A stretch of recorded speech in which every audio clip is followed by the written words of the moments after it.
kita bertemu beliau Al-Farabi, yang beberapa kali kita angkat di ngaji filsafat ini karena beliau salah satu filosof muslim yang masyhur dengan gagasan-gagasan besarnya.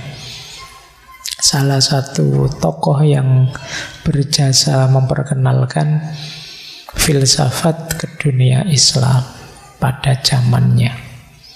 Kita membahas pandangan-pandangan beliau tentang retorika. Sejauh mana sih retorika itu menurut beliau, yang beliau ini dikenal sebagai mu'allim sani, guru kedua. Guru pertamanya siapa? Aristoteles. Karena beliau ini orang yang sangat aktif menerjemahkan, menafsir, menguraikan gagasan-gagasannya Aristoteles, termasuk tentang retorika. Kemarin minggu pertama kan kita ketemu Aristoteles tentang retorika. Nah, malam hari ini diurai, dianalisis oleh Al-Farabi. Jadi kita lihat ya bagaimana cara beliau memperkenalkan retorika ke dunia Islam. Ya meskipun Islam sendiri, kalau teman-teman melihat bagaimana kemarin apa itu retorika, cirinya dan lain sebagainya, kemarin saya sebut kita punya ilmu balaghah. Kita juga punya prinsip-prinsip komunikasi. Kalau kemarin Aristoteles ada logos, ethos, pathos. Al-Quran juga punya beberapa prinsip komunikasi penyampaian kebenaran.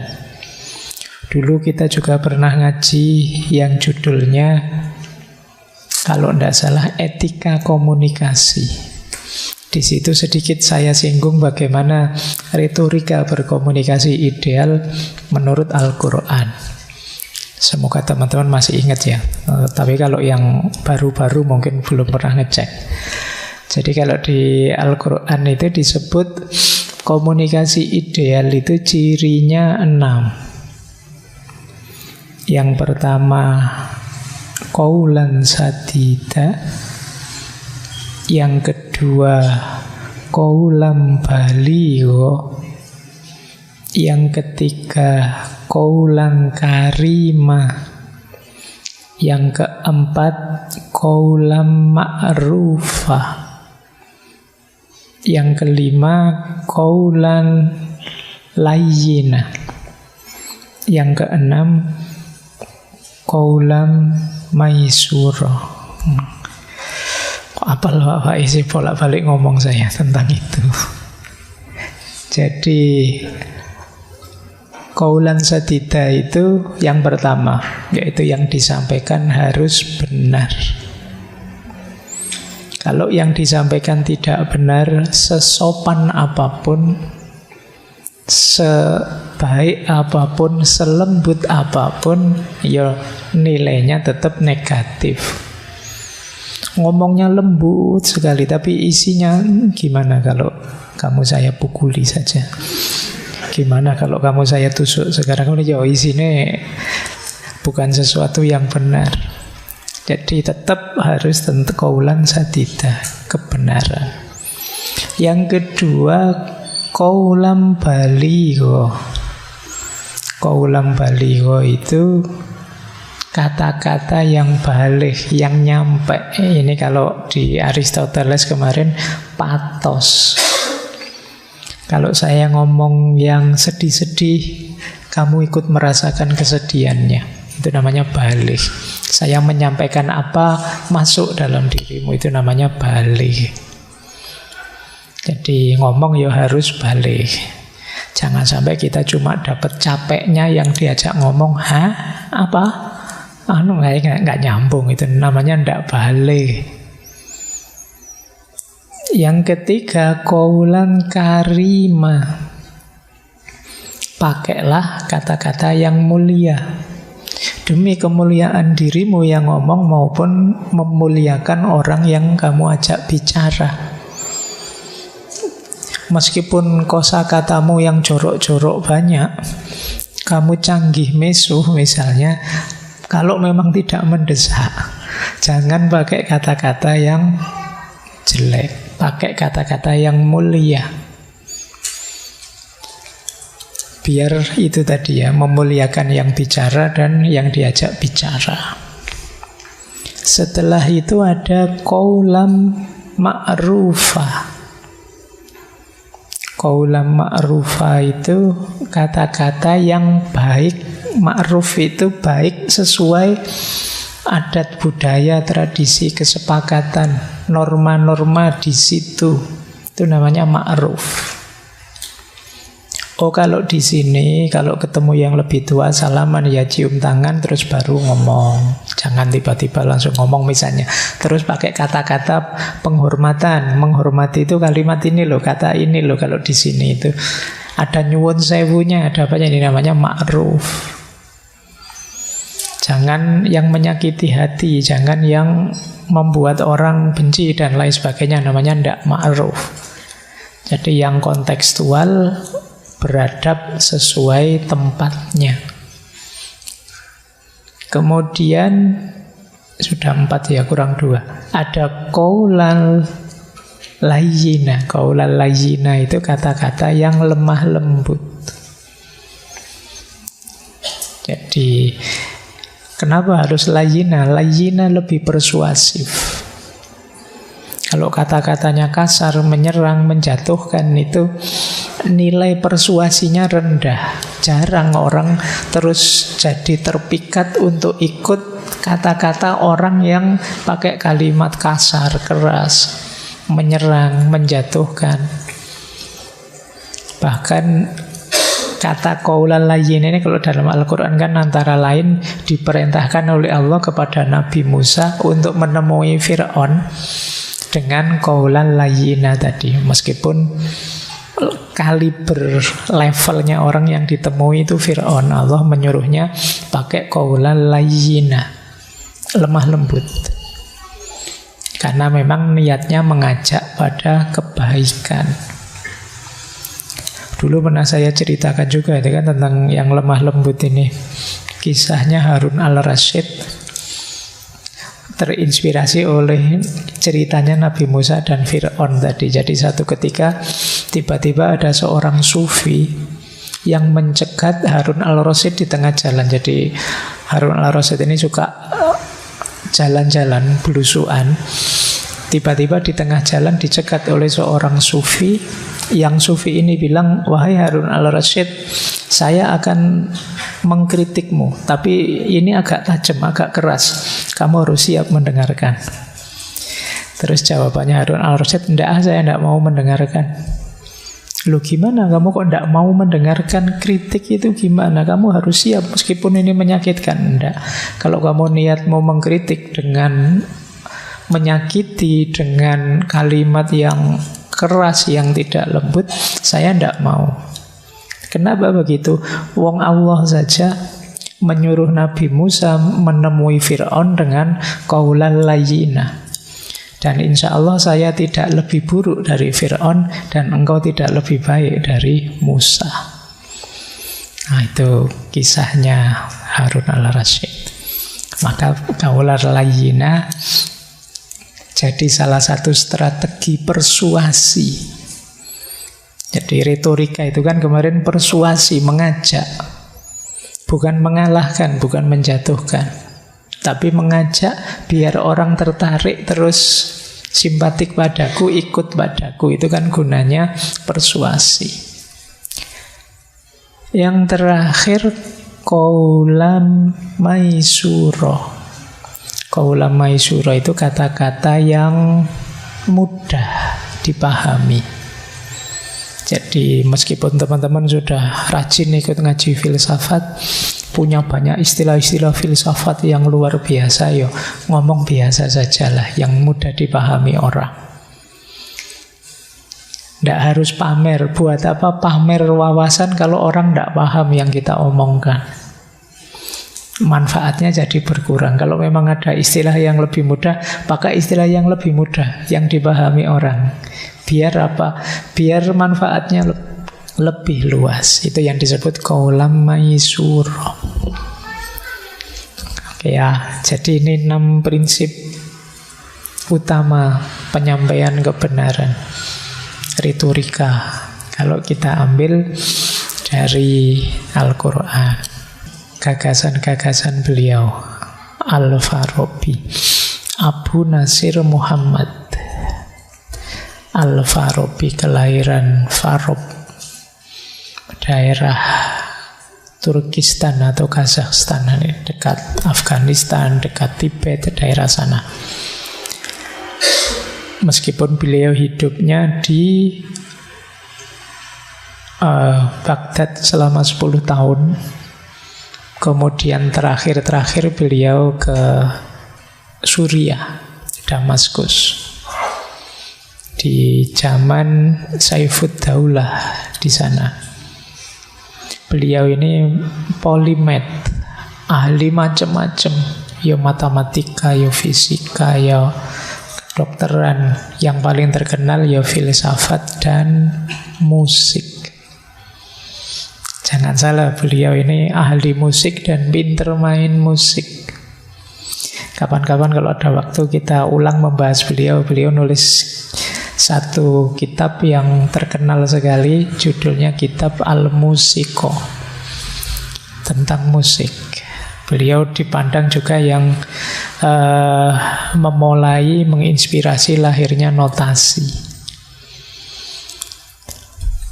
Baik, kita mulai ya belajar retorika nanti kapan-kapan musiknya. Kita sekarang belajar retorikanya dulu. Bismillah.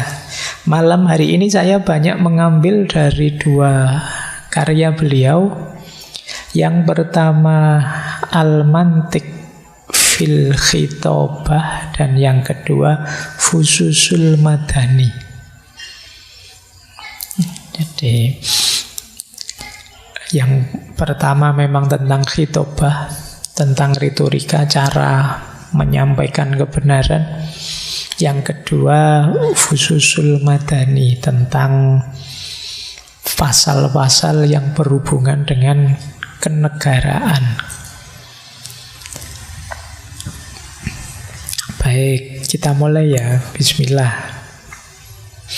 Yang pertama dari Al-Mantiq fil Khitabah, beliau menyebut retorika itu seni dalam berkomunikasi, yaitu satu teknik silogistik yang bertujuan melakukan persuasi. Jadi kenapa silogistik? Ya karena sifatnya deduktif, melalui olah pikiran. Nanti kita lihat ya polanya.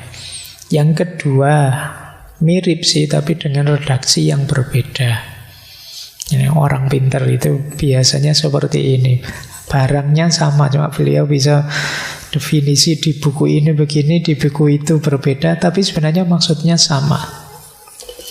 Di Fususul Madani beliau menggunakan definisi kemampuan untuk bicara kepada orang lain melalui pernyataan-pernyataan yang sangat baik dalam meyakinkan tentang setiap hal yang mungkin disukai atau dihindari.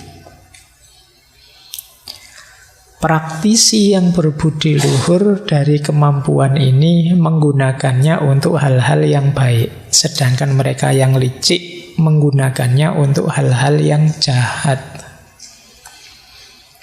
Jadi berarti mirip dengan kemarin ya kita ketemu Quintilianus yang bilang ya kuncinya di orangnya. Betapapun retorika itu alatnya. Kalau orangnya baik, dengan alat retorika, ya retorika tadi jadi jembatannya kebaikan.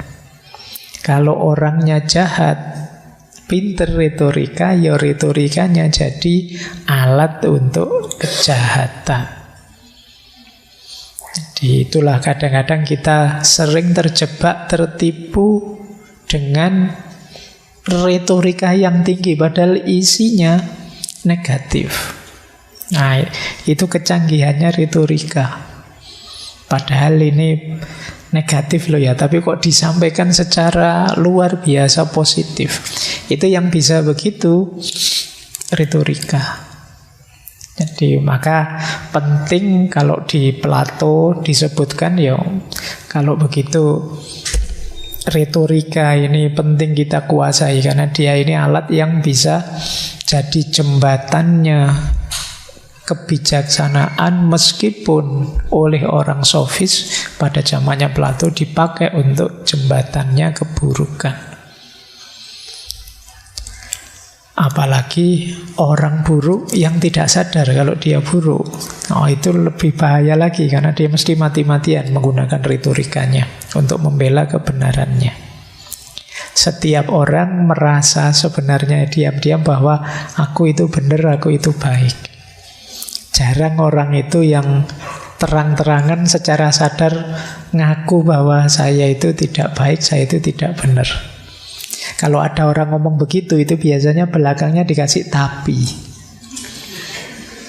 Ya, saya memang bukan orang baik, Pak, tapi mesti ada itunya. Jarang orang ngaku secara murni bahwa saya itu memang banyak kelirunya, banyak salahnya, banyak dosanya. Kalian selalu ngambil tapi. Itu biasanya dipakai untuk menyebut ciri-ciri bahwa sebenarnya hampir semua orang itu punya watak egois. Akulah yang paling baik, akulah yang paling benar, akulah yang paling penting. Dan itu kan kelihatan hari ini di mana-mana, apalagi era-era menjelang bulan depan tanggal 14 itu. Oh, semuanya mengklaim dirinya. Ya enggak apa-apa. Saatnya kita gembira berpesta. Meskipun harus ngerti hakikinya seperti apa. Persis seperti sepak bola itu. Menurut kalian sepak bola itu kesehatan ataukah permainan saja, ataukah pertandingan, ataukah apa? Komoditas ekonomi, ataukah apa? Ini kan ada banyak aspeknya. Kalian harus bisa menempatkan aspek-aspek ini secara pas. Ini konteksnya apa? Ini siaknya apa? Kita membahas ini dari perspektif mana, sudut pandang apa? Harus pas. Karena begitu meleset, ya kayak misalnya sepak bola sudah berjuang mati-matian, itu permainan saja kok. Itu kan cuma olahraga, kalah berapapun tidak apa-apa, yang penting sehat misalnya. Sehat gimana, kakinya sampai patah, sampai jungkir balik gitu misalnya. Tapi kan memang ada unsur sehatnya, ada unsur permainannya, ada unsur pertandingannya, ada unsur komoditasnya. Nah, mungkin ya bulan depan pemilu itu mungkin juga gitu kan, kita menyebutnya pesta. Ada yang bilang itu hakiki untuk hidup bernegara, itu demokrasi, itu ada banyak aspeknya. Pinter-pinter kita menemukan makna dan konteksnya. Di situ baru terus kita bisa diskusi. Karena kadang orang campur, cara memahaminya jadi satu. Ada yang bilang, alah wong ini kan pesta demokrasi Pak. Yang namanya pesta ya seneng-seneng saja lah Pak, kita ngopi-ngopi, minum-minum. Nanti ada yang bilang, enggak ya ini tidak hanya sekedar pesta-pesta, ini nyawanya kehidupan berbangsa dan bernegara ya. Anda Pak itu kan hanya pertandingan saja. Saya tidak mau ikut-ikut, saya di pinggir saja. Nanti ada yang bilang, enggak loh, setiap orang harus punya kepedulian dong terhadap bangsa dan negaranya dan lain sebagainya. Maka penting teman-teman nanti cara berpikirnya lebih tertata lagi biar tidak tertipu tadi, apalagi tertipu oleh retorika-retorika, oleh kemasan-kemasan. Baik. Jadi ini definisinya retorika kalau menurut Al-Farabi. Kita lanjutkan. Retorika ini kalau di Al-Farabi adalah salah satu dari 4 bagian penting ilmu logika. Ini menarik. Kalau di Al-Farabi belajar logika itu tidak sekedar cara berpikir. Di dalamnya ada demonstrasi, atau dalam bahasa Arabnya burhan. cara berpikir sampai ke titik tidak terbantahkan. Ya ini yang logika yang murni dengan silogisme dan lain sebagainya. Termasuk pelajaran logika juga dialektika. Dialektika itu kemarin persis seperti di Sokrates ya. Ini bagaimana kita beradu pikiran, beradu pandangan untuk menemukan yang paling benar. Jadal kalau dalam bahasa Arabnya, mujadalah penting. Ada retorika. Kalau di kitabnya Al-Farabi ini kan disebut khitab retorika, itu menyampaikan kebenaran pada khalayak, pada orang banyak, baik lewat kata-kata maupun lewat tulisan. Ini juga bagian dari kebenaran. Dan yang terakhir puisi. Ini menarik, puisi masuk di sini. Alatnya imajinasi. Jadi ada berarti unsur-unsur logis itu kalau di Al-Farabi melibatkan juga puisi. Nanti kita lihat ya hubungannya apa. Retorika dan puisi kok masuk dalam ranah kajian logika. Kalau yang pertama jelas, kalau ini jelas logika, istilah dalam bahasa Arab namanya burhan. Tata pikir silogisme, kemudian tata pikir gimana rentetan istiqro, istintaj dan lain sebagainya. Jadi ini tata fikir sampai ke titik kebenaran yang tidak terbantahkan. Itu namanya apodiktik. Ya kita belajar logika selama ini ya yang demonstrasi itu. Yang kedua, bagian dari tata berpikir adalah dialektika. Kalau demonstrasi itu kita merenung sendiri, berefleksi sendiri. Dialektika itu ada temannya, ada perbantahan. Nah, yo kalau pakai istilah teman-teman sekarang mungkin perdebatan. Ini kan baru rame-ramenya debat. Ya itu sifatnya dialektis. Memang saling membantah isinya, tapi idealnya untuk menemukan kebenaran, bukan untuk saling mengalahkan idealnya. Cuma dalam prakteknya biasanya jidal itu berubah jadi saling mengalahkan. Itulah mengapa dulu waktu kita tema mujadalah, berdebat yang baik, itu kan beberapa ulama menyebut mereka kurang senang dengan metode debat. Karena apalagi debat yang penuh emosi, pada akhirnya kebenarannya tidak ketemu. Yang ketemu apa? Permusuhannya. Nah itu dialektika. Boleh dicek lagi ya di ngaji sesi mujadalah. Dulu ada satu sesi berdebat. Mungkin yang di buku terbarunya MJS itu, metode berfilsafat, itu kan ada itu. Cara berdebat yang baik. Itu dialektika. Bagian juga dari penemuan kebenaran. Kita ini kan saling ketemu. Jadi kalau dialektika saling jawab. Memang ada sekelompok manusia yang makomnya makom mujadalah. Untuk menemukan kebenaran harus diajak tiktokan, berdiskusi, berdialog. Dari situ terus dia ketemu kebenaran. Seperti yang dilakukan oleh Sokrates. Dulu kan ada metode dialognya Sokrates, kan metode tiktokan, jawab menjawab. Ya kalau sekarang seperti apa ya, kayak orang podcastan itulah. Cuma kan kalau podcast kadang diatur, tanya jawabnya sudah diarahkan. Tapi ini seperti Sokrates, dialektika itu. Ditanya apa, digiring sampai bareng-bareng menemukan kebenaran. Ini juga kalau ingin mendalam dalam bidang pemikiran, ya kita harus ngerti dialektika. Kemudian retorika. Ini nanti kita jelaskan panjang, dan puisi. Puisi ini yang dimaksud oleh Al-Farabi adalah membangkitkan kekuatan imajinasi, daya kreatif.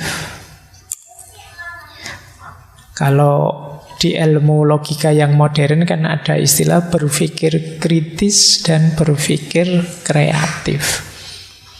Berpikir kreatif ini perlu daya imajinasi yang kuat. Kalau bahasa Arabnya takhyil. Yo nanti di Indonesia terus populer istilah takhayul. Dari aspek harafiahnya istilah takhayul, imajinasi itu kemampuan untuk berpikir kreatif. Ketika kita melihat apa, bisa melahirkan gambaran yang baru apa. Dan itu kan banyak dipakai oleh para sastrawan yang ahli puisi. Kalimat-kalimat puitik itu kan kata-katanya apa, tapi membangkitkan imajinasi yang bagaimana. Mungkin kata-katanya sama. Orang yang imajinasinya tinggi, luas dengan yang imajinasinya tidak terlalu tinggi, mungkin cara memahaminya berbeda. Sekedar kata-kata yang misalnya, saya ngomong yang itu ya bagi yang mikirnya lempeng-lempeng saja, yang itu ya kata sambung, Mbak. Laptop yang warnanya hitam, itu kan biasa saja. Tapi orang yang imajinasinya luas itu bisa dikaitkan kemana-mana. Kata yang saja bisa romantis. Wah, Pak Faiz romantis ngomong yang gitu. Sama-sama yang. Nah ini nanti ada hubungannya juga dengan persuasi, dengan penemuan kebenaran. Karena daya imajinasi itu melambangkan kapasitas tertentu seseorang untuk bisa menyampaikan kebenaran. Jadi saya misalnya ketemu kalian setelah membaca kitabnya Al-Farabi, kitabnya ruwet bulat, kalau dibaca agak rumit. Tapi saya tahu kapasitasmu seperti apa kalau saya sampaikan apa adanya. Kan terus saya agak imajinasi kemana-mana. Pakai sepak bola lah, pakai pemilu lah, pakai apalah. Ini daya imajinasi. Nah, sehingga kalian bisa menangkapnya. Kata Al-Farabi, Nabi itu, utusan-utusan Allah itu selain cerdas secara logika, kita menyebutnya fatonah, canggih juga secara imajinasi. Bisa berilustrasi macam-macam. Jadi ketika menjelaskan pada umatnya tentang ini, menggunakan metafor ini, menggunakan kalimat ini yang mudah dipahami. Demi sadida baliho tadi loh, demi ma'rufah tadi, sesuai konteks, sesuai situasi dan lain sebagainya. Jadi Nabi juga sangat cerdas di sini. Kalau disampaikan apa adanya, level sangat dalam, sangat metafisik. Misalnya tentang eskatologi, itu mungkin bingung orang Arab zaman itu. Tapi kecerdasan Nabi di aspek berpikir kritis ini mampu menyampaikan risalah, pesan-pesan agama yang mungkin sangat tinggi, sangat eskatologi, sangat metafisik di level yang bisa dipahami oleh masyarakat zaman itu. Jadi teman-teman yang belajar logika, belajar cara berpikir, kalau mengikuti Al-Farabi, tidak hanya canggih berdemonstrasi pikiran, tapi juga mampu berdialektika, berbantahan, canggih juga berretorika, menyampaikan secara pas, secara baik, sehingga pesannya tidak tereduksi, terdistorsi, dan mampu juga berimajinasi, berpikir puitik. Oke, jadi ini 4 alat utama kalau dalam retorikanya Al-Farabi. Nah, itu ada kalimat menarik. Mungkin teman-teman ingin bertanya, apa sih hubungannya puisi dan persuasi ini? Ada di Fususul Madani. Kata Al-Farabi, keunggulan dalam bangkitnya imajinasi berbeda dengan keunggulan dalam persuasi. Perbedaan keduanya Keunggulan dalam persuasi dimaksud agar pendengar melakukan sesuatu setelah menyetujuinya. Kalau persuasi kan saya menyampaikan sesuatu, sampean setuju. Itu berarti saya sukses mempersuasi. Tapi kalau kebangkitan imajinasi adalah untuk menggugah jiwa pendengarnya, sehingga dia mencari atau melarikan diri dari hal itu, atau memiliki kecenderungan atau kebencian terhadap hal itu, meskipun ia mungkin tidak menyetujuinya. Nah, ini imajinasi. Misalnya saya tidak mengajak kalian untuk misalnya kasus Palestina Israel yang di sana ada tragedi kemanusiaan. Saya tidak secara langsung mengajak kalian ayo nyumbang. Menyumbang itu pahalanya besar loh. Ayo, apa yang bisa kita lakukan? Ayo kita berikan. Ini namanya persuasi. Tapi kalau membangkitkan imajinasi jenis puisi itu, saya cerita saja. Bayangkan di sana sampai hari ini 25.000 lebih korban tewas, yang anak-anak betapa mengenaskannya. Itu kan terus imajinasi kalian bangkit. Kalian membayangkan, iya ya, seandainya aku punya adik, seandainya itu anakku, seandainya. Ini kemampuan membangkitkan imajinasi namanya. Saya tidak perlu menyuruh, tapi kalian terus, kalau begitu saya ikut nyumbang, Pak. Nah, ini kemampuan untuk membangkitkan imajinasi. Kalau persuasi tadi mengajak. Jadi puisi atau kemampuan membangkitkan imajinasi bisa jadi salah satu alat untuk persuasi. Tapi persuasi tidak selalu sifatnya imajinasi. Jadi itulah kenapa nanti ini jadi dua alat yang disandingkan dalam aspek retorika. Baik, ini untuk menjelaskan singkat saja. Saya tidak memperpanjang di sini biar teman-teman tidak tambah puyeng.